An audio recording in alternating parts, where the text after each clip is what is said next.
Сәлем достар, сіздермен Бейкер Стрит білім беру орталығы. Бүгін сіздермен әлемде кең таралған ағылшын тілінің қазақ тілінен 5 айырмашылығын айтатын боламыз. Айырмашылық ол сөздердің сөйлемдерінің құрылымында. Яғни қазақ тіліндегі сөйлемдер қалай құрылады? Қазақ тіліндегі сөйлемдер бастауыш, анықтауыш және де баяндауыш. Яғни баяндауыш сөйлемнің соңында жүреді. Яғни бір мысалмен айтатын болсақ, мен ағылшынша сөйлей аламын.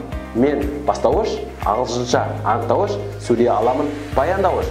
Егер кез келген қазақ тілді азамат бұны ағылшын тіліне аударатын болса, қалай айтады? Ойланып көріңіздерші. Яғни ол көп жағдайда былай сөйлейді. I English speak. Яғни ол автоматты түрде қазақ тілінің сөйлемдік құрылымын ағылшын тіліне аударып тастады. Бұл қате. Ағылшын тілінде сөйлем құрылымы бұлай емес. Ағылшын тілінде сөйлем құрылымы бастауыш, баяндауыш, ең соңында анықтауыш, пысықтауыш, тоқтауыштар жүреді. Яғни біз ағылшынша сөйлеген кезде ағылшын сөйлемнің құрылымын пайдалануымыз қажет. I speak English. I бастауыш, speak баяндауыш, English анықтауыш. Сәйкесінше осы құрылыммен сөйлеген адамдар ағылшынша қатесіз сөйлейді. Екінші айырмашылығы ол ағылшын сөздерінде артиклдардың болуы. Артиклдар дегеніміз не деп сұрақ қоюларыңыз мүмкін. Орынды сұрақ. Себебі артикл қазақ тілінде жоқ. Артикл ағылшын тіліне ғана тән. Бұл әлемнің көптеген тілдерінде жоқ сөздің бір ағылшын тілінің ерекшелігі болып табылады. Артиклды қалай түсінеміз? Артикл көбінесе зат есімнің алдында жүретін сөздер. Яғни артиклдің ағылшын тілінде екі түрі бар. Ән немесе the. Яғни бұл артиклдарды қазақ тіліне түсіндіріп беретін болсақ, мысалдармен ән дейтін артикл ағылшын тілінің сан есімі one, яғни бір деген сөзден шыққан. One-ның қысқаша түрі яғни деп егерде зат есім алма, яғни apple, алма, apple, яғни алманың алдына ән қоямыз, яғни бір алма дегенді білдіреді. Ал егерде пен дейтін болсақ, pen, яғни дауыссыз дыбыстардың алдында қолданылса, ән дауысты дыбыстардың алдында қолданылады. Яғни бұл жерде маған кез келген алманы бер, маған кез келген қаламды бер деген мағынаны білдіреді. Give me a pen, маған кез келген қаламды бер. Give me an apple, маған кез келген алманы бер. Ал the дегеніміз ол мүлдем басқаша. The белгілі бір затқа бағытталған.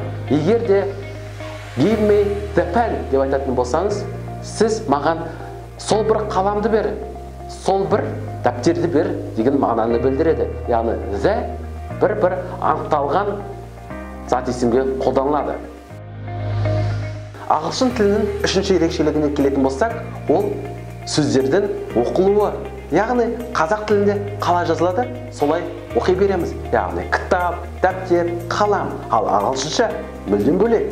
Яғни ағылшынша сіз қалай жазылды, солай оқысаңыз, сіз қате оқуыңыз әбден мүмкін. Сондықтан ағылшынша оқудың ережесін меңгерген жөн. Яғни қарапайым мысал, мына жерде 5 сөзді көріп тұрмыз. Барлық сөздерде и және ей әрпі бар. Яғни бұлардың бірақ әрбіреуде оқылуы әртүрлі. Мысалға, meet, break, burn, learn, study. Өздеріңіз байқағандай, и және ей әрпі әр жағдайда әртүрлі дыбысталды. Сәйкесінше ағылшын тілінің оқылуының сан алуандылығы тілдің үшінші айырмашылығын көрсетіп тұр. Ағылшын тілінің төртінші айырмашылығы сіздерге қуанарлық жағдай, бұл ағылшын тілінде грамматиканың сәл жеңілдеуі қазақ тілімен салыстырғанда.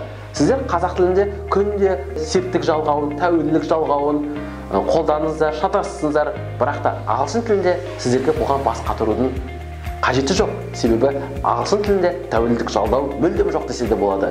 Сенбейсіздер ме? Қазір сіздерге дәлелдеймін. Мысалға, қазақ тілінде кітабым дейтін сөзді тәуелдейтін болсақ, менің кітабым, сенің кітабың, оның кітабы. Ал ағылшын тілінде қарапайым. My book, your book, his book. Көріп тұрсыздар ғой, керемет және оңай.